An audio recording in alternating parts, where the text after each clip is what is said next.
Welcome back to city news. ఆరోగ్యకరమైన జీవన శైలితో మెరుగైన ఆరోగ్యం పొందవచ్చని డాక్టర్ శారద తెలిపారు. ప్రతి నెల చివరి ఆదివారం D3 శారదా సర్వీస్ సొసైటీ అధ్యక్షురాలు డాక్టర్ శారద ఆధ్వర్యంలో బుర్రేపాలెం రోడ్లోని D3 బిల్డింగ్ నందు నిర్వహించే ఉచిత వైద్య శిబిరం నందు NCDS పరీక్షలు ఉచితంగా నిర్వహించారు. బీపీ, షుగర్, ECG, ఫిజియోథెరపీ వంటి పరీక్షలు డాక్టర్ శారద నిర్వహించారు.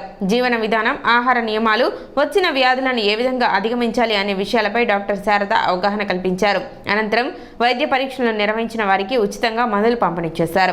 సుమారు 200 మందికి పైగా ఈ వైద్య శిబిరం నందు వైద్య సేవలను ఉపయోగించుకున్నారు. ఎడ్యుకేషన్ అంటే వారు తీసుకోవాల్సింది సెల్ఫ్ కేర్ టెక్నిక్స్ అనేది చాలా తక్కువగా వాళ్ళు స్వీకరిస్తున్నారు. మనం ఎన్ని చెప్పినా సరే మందులు తీసుకుని వెళ్ళటం అలవాటు పడుతున్నారు. లేకపోతే తొందరగా తగ్గిపోవాలి, హడావుడి పట్టం తప్పితే వాళ్ళు ప్రశాంతంగా మనం చెప్పింది విని వాళ్ళు నిత్య జీవితంలో వాళ్ళు అడాప్ట్ చేసుకునే వాటి దగ్గర మాత్రం చాలా ఇనర్షియా ఉంటుంది. ఇది పోవాలి అని అంటే లాట్ ఆఫ్ కౌన్సిలింగ్, అంటే ఒక్క డాక్టర్ వల్లే కాదు, పక్కన ఉన్న పారామెడికల్ స్టాఫ్ అంటే ANMs కానీ, ఆషాస్ కానీ, డోర్ విజిట్స్కి వెళ్ళిన వాళ్ళు కూడా పదే పదే చెప్పినప్పుడు ఇది తప్పనిసరిగా పాటించాలని వాళ్ళ హెల్త్ ప్రాక్టీసెస్ని అడాప్ట్ చేసుకునే దానికి అవకాశం ఉంది. ఈరోజు ప్రత్యేకించి మేము అంటే రేపల్లి నుంచి అట్లా దూర ప్రాంతాల నుంచి వచ్చిన వాళ్ళకి 400, 500 బ్లడ్ షుగర్స్ ఆల్రెడీ వాళ్ళు మందులు వాడుతూనే ఉన్నా సరే మరి అంతంత షుగర్స్ ఉన్నాయి అని అంటే వాళ్ళకి ఇప్పటిదాకా డైట్ గురించి కానీ, ఎక్సర్సైజ్ గురించి కానీ, వాళ్ళు నిత్యం వండుకునే విధానం కానీ ఏమీ తెలియక వాళ్ళు ఇబ్బంది పడటం జరుగుతుంది. ఆ కౌన్సిలింగ్ మేము ఇచ్చాము.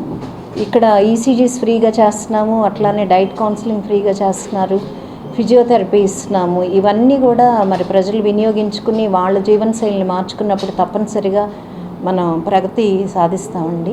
పట్టణ నాజర్పేటలో వేంచేసి ఉన్న శ్రీ రుక్మిణి సమేత పాండురంగ స్వామి దేవస్థానంలో 26వ తేదీ సోమవారం కృష్ణాష్టమి వేడుకలు నిర్వహిస్తున్నట్లు ఆలయ కమిటీ సభ్యులు తెలిపారు. ఉదయం స్వామివారికి అభిషేకం మరియు అష్టోత్తర పూజ, అదేవిధంగా సాయంత్రం అష్టోత్తర పూజ అనంతరం శ్రీకృష్ణుని చిత్రపటంతో కోలాట బృందం, మంగళ వాయిద్యాలతో ఊరేగింపు కార్యక్రమాలు ఉంటాయని, తదనంతరం ఉట్టికొట్టే కార్యక్రమం నిర్వహించబడుతుందని వారు తెలిపారు. భక్తులు విశేష సంఖ్యలో పాల్గొని కార్యక్రమాన్ని జయప్రదం చేయాలని ఆలయ కమిటీ సభ్యులు విజ్ఞప్తి చేశారు. ఈ దేవస్థానం 1940లో నిర్మితమైంది. ఆనాటి నుండి ఈనాటి వరకు కూడా ప్రతి సంవత్సరము శ్రావణ మాసం బహుళ అష్టమి రోజు వచ్చే కృష్ణాష్టమి అంటారు. ఆ కృష్ణాష్టమి రోజు కూడా ఇక్కడ స్వామివారికి ఉత్సవ కార్యక్రమం చేయడం ఆనవాతిగా వస్తున్నది.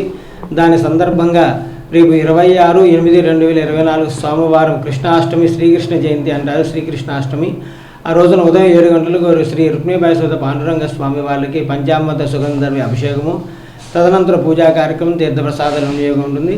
అంతేకాకుండా సాయంత్రం 5 గంటలకు స్వామివారి యొక్క అష్టోత్తరనామ పూజ, 5:15 నుండి శ్రీ చంద్రమౌళేశ్వర భజన బృంద మండలి మరియు శ్రీ సొల్లేటి శైలజ గారి బృందము చేత కోలాటము మరియు మంగళ వాయిద్యముల చేత శ్రీకృష్ణ స్వామి చిత్రపటము చేత శ్రీ పాండురంగ స్వామి వారి చిత్రపటము చేత ఊరేగింపుగా వెళ్తాము. ఆ ఊరేగింపు నుంచి వచ్చిన తర్వాత 6 గంటలకు ఉట్లోత్సవం అంటే ఉట్టికొట్టిన కార్యక్రమం ఏర్పాటు చేయడం జరిగింది. కావున భక్తులందరూ కూడా ఈ ఉట్లోత్సవ కార్యక్రమంలో పాల్గొని స్వామివారి కృపకు పాత్రులయ్యి ఆ స్వామివారికి తీర్థప్రసాదం చేసి తీర్థప్రసాదం స్వీకరించి ఆ కృష్ణస్వామి స్వరూపమైనటువంటి శ్రీ పాండురంగ స్వామి వారి అనుగ్రహం పొందవలసిందిగా కోరుతున్నాం. ఇట్లు తెనాలి మండల పెదరావూరు గ్రామంలోని జెడ్పీ పాఠశాల నందు 2002-2003 పూర్వ విద్యార్థుల ఆత్మీయ సమావేశం ఆదివారం నిర్వహించారు.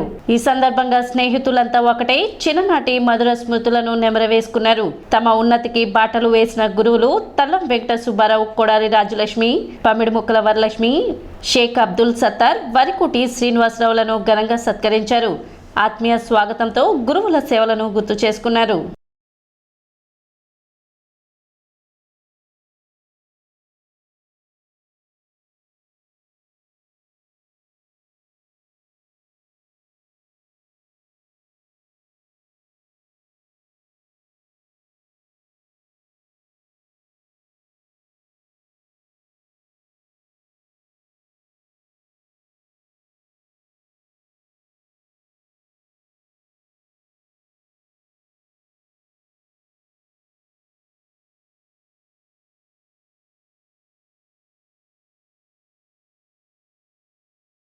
పెదరావూరు ఉన్నత పాఠశాలలో 2002-2003 సంవత్సరంలో 10వ తరగతి పూర్తి చేసుకొని వెళ్ళినటువంటి పూర్వ విద్యార్థుల యొక్క ఆత్మీయ సమ్మేళనం జరిగింది.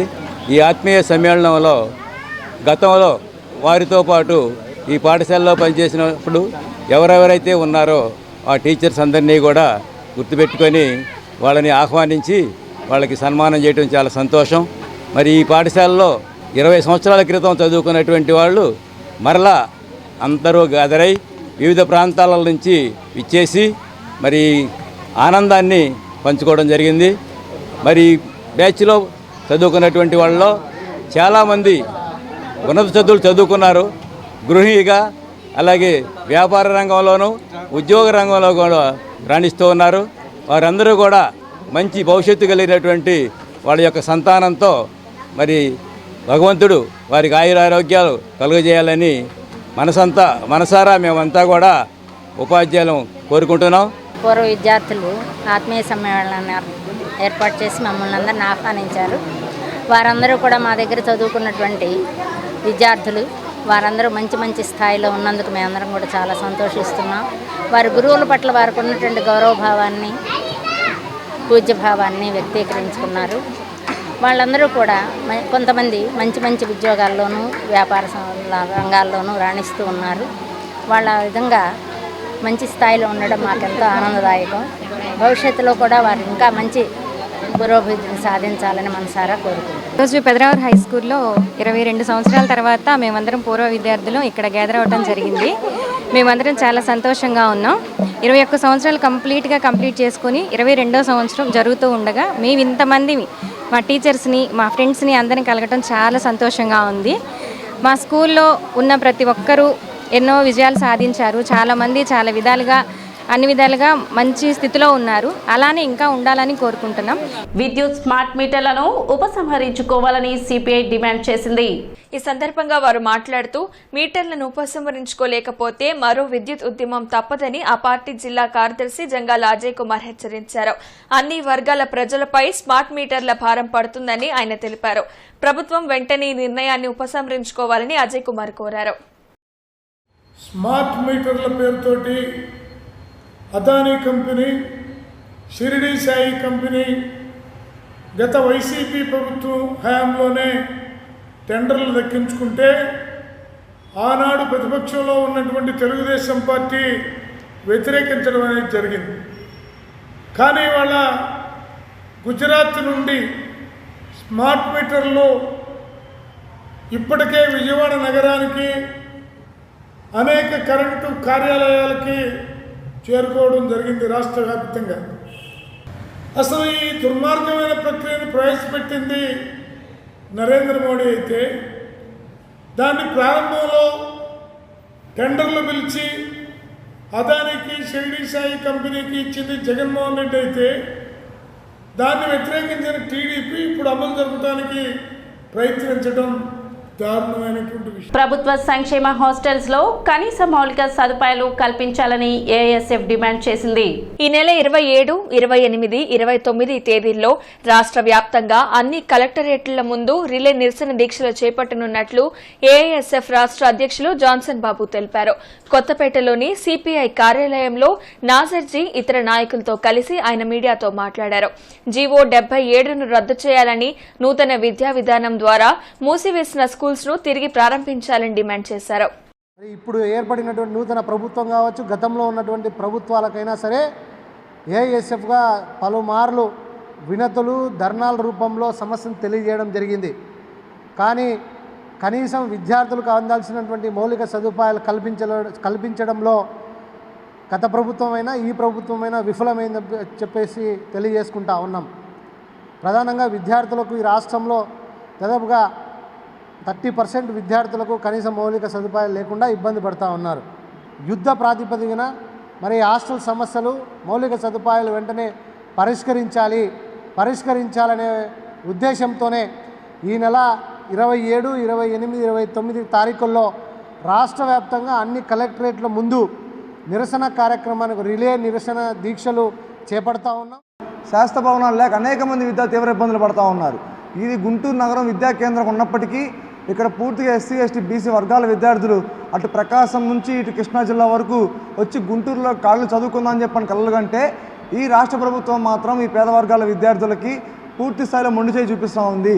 పూర్తి స్థాయిలో సాంఘిక సంక్షేమ వసతిగృహాలకి శాస్త్ర భవనాలు లేక వార్డెన్స్ గతంలో 2 నెలల క్రితం ఇదే అడ్మిషన్స్ మొదలైన ప్రక్రియలో ఇక్కడ పూర్తిగా ఖాళీ లేవు, ఫుల్ అయిపోయారని చెప్పిన నెపంతో అనేక మంది విద్యార్థులు వెనక్కి వెళ్ళిపోయిన పరిస్థితి, చదువుకోలేని పరిస్థితి. కాబట్టి ఈ సంయుక్త సంక్షేమ భవన్ని పూర్తి చేస్తే దాదాపు అన్ని వర్గాల పేద వర్గాల విద్యార్థులు 500 మంది చదువుకోవడానికి అవకాశం ఉంది. కాబట్టి తక్షణమే 90 లక్షల రూపాయలు కేటాయించి కోడుగూడు సత్రంలో ఉన్నటువంటి సంక్షేమ వసతులను పూర్తి చేయాలని చెప్పని డిమాండ్ చేస్తారు. సిటీ న్యూస్ ముగించే ముందు ముఖ్యాంశాలు మరోసారి.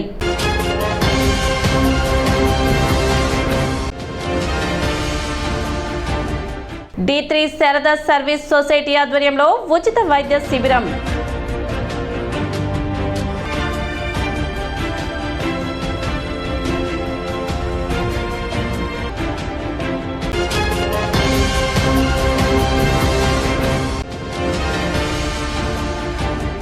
ప్రభుత్వ సెలవు దినాల్లో తరగతులు నిర్వహిస్తే సహించబోం, AISF హెచ్చరిక.